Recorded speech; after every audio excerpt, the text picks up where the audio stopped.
मैं दर्द से इसलिए कह रहा हूं क्योंकि अकेला कोई इस आंदोलन को आगे नहीं बढ़ा सकता।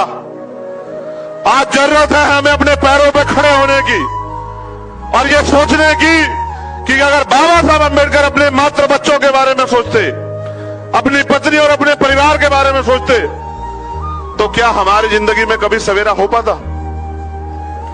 अगर बाबा साहब अम्बेडकर अपने अथक प्रयास से हमें वोट का अधिकार नहीं दिला पाते, तो क्या कोई हमारी बस्तियों में पैर रखने के लिए आता?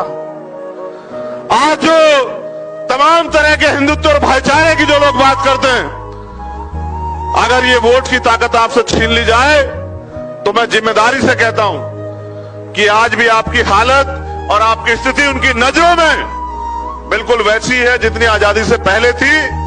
मेरे आज भी उस घटना को मैं याद करके आपको बता सकता हूं कि जब गोलमेज कॉन्फ्रेंस में मदन मोहन मालवीय जी ने यह कहा कि डॉक्टर अंबेडकर आप हमारे भाई हैं, और अंग्रेजों से कहा कि भारत में कोई छुआछूत नहीं है, कोई भेदभाव नहीं है।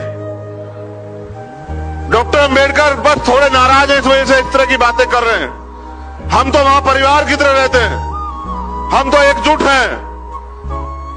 वहीं उसी मौके पे बाबा साहब अंबेडकर ने वो जग से पानी का गिलास भर के और उसको मदन मोहन मालवीय जी के सामने किया।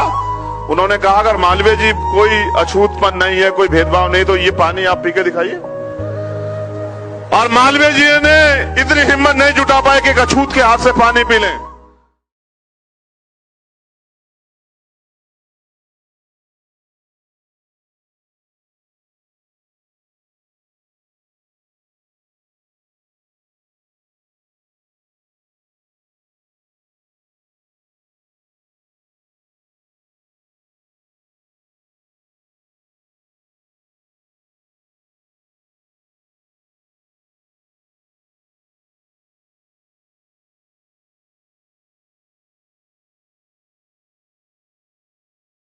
और गरीब लोग गरीब ही रहे।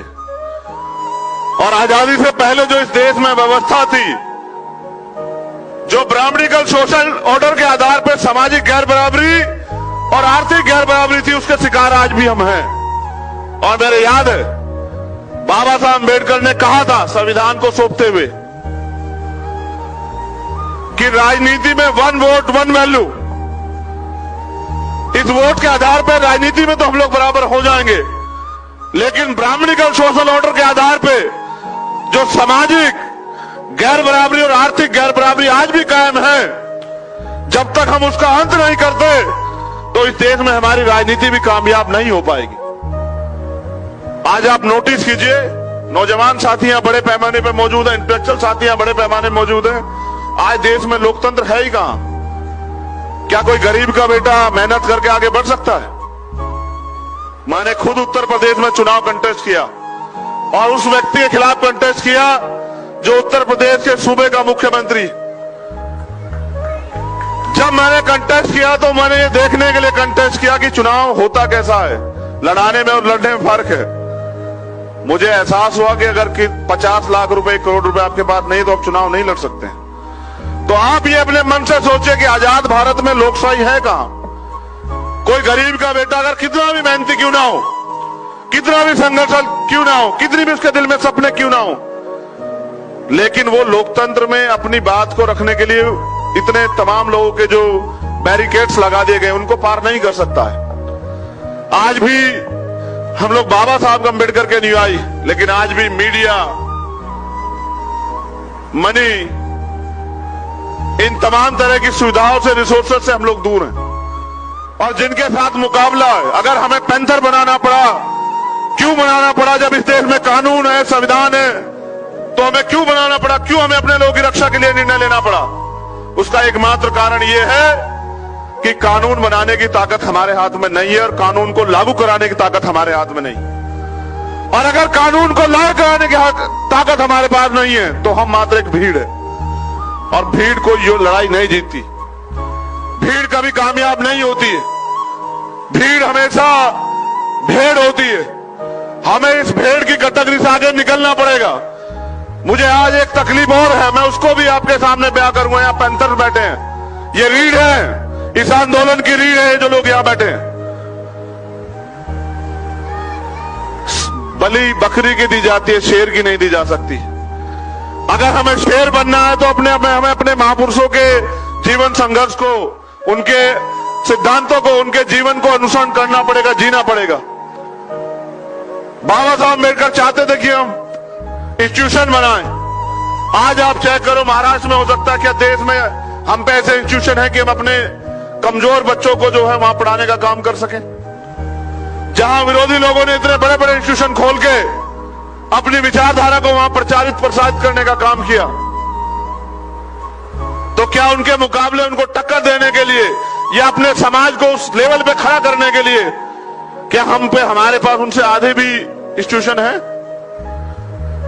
जैसा मैंने कहा कि आज अगर हम पढ़ते भी तो हैं तो मात्र नौकरी के लिए, और ये एक कड़वा सत्य है। मैं अपवाद पे नहीं जाना चाहता, लेकिन सच ये है, अगर भारत में आज हम पढ़ते भी हैं तो मात्र इसलिए कि नौकरी मिल जाए।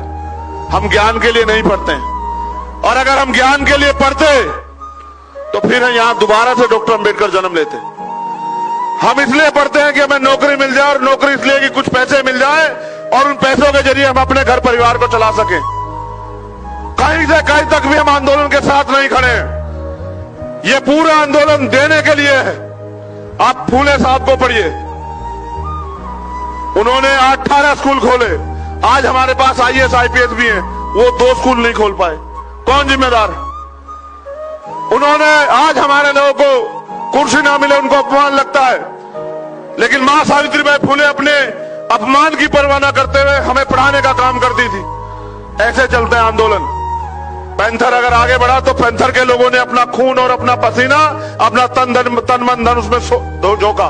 और अगर भीम आर्मी ने अपनी पहचान बनाई, मुझे गर्व है भीम आर्मी का कार्यकर्ता होने पे कि पूरी दुनिया में जाने जाने वाली टाइम्स मैगजीन में अगर भीम आर्मी का एक कार्यकर्ता जगह बनाता है तो ये भीम आर्मी की ईमानदारी, उसके संघर्ष की पहचान है।